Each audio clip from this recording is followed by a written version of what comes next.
Here is a beautiful horse called Maggie, who was very, very anxious about moving home. So now, when I went to this home, wow, 6-star accommodation. If you've got horses, I'm pretty sure, I know Teresa and I aspire to have a house like this one day. The back of the house was all wide open, big, big, big windows, and everywhere you could see were the paddocks for her horses. It was absolutely beautiful. Her log cabin in the garden where she worked from home faced her horses.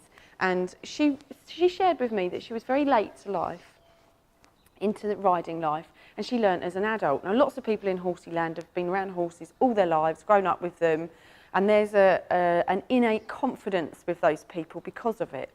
And she felt that she was disappointed in herself, that she felt after 2 years of having lessons every single week, that actually she had to admit that her and Maggie were a mismatch.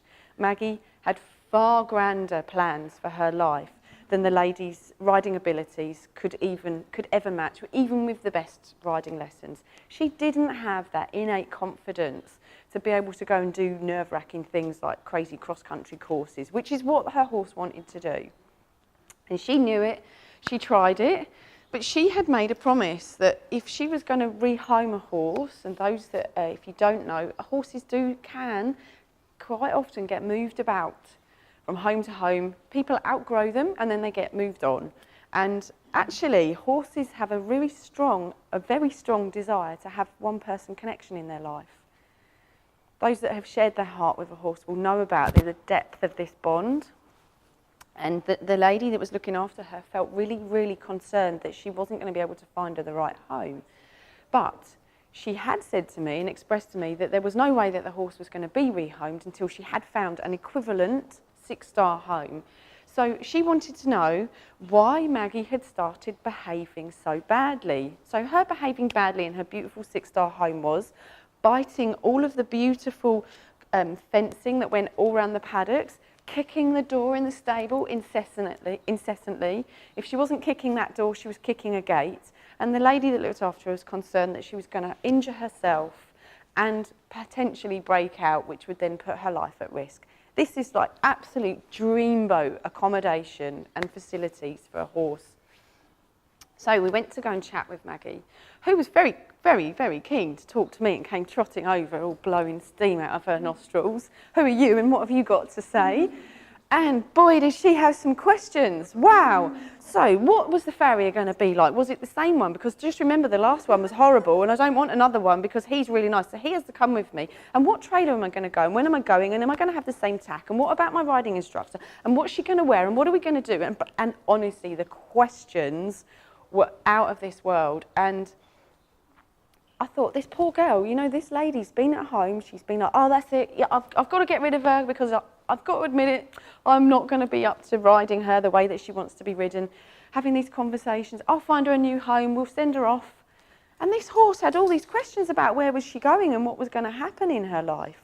Can you imagine how anxious you would feel if you had all of those questions about a move coming up and nobody answering them?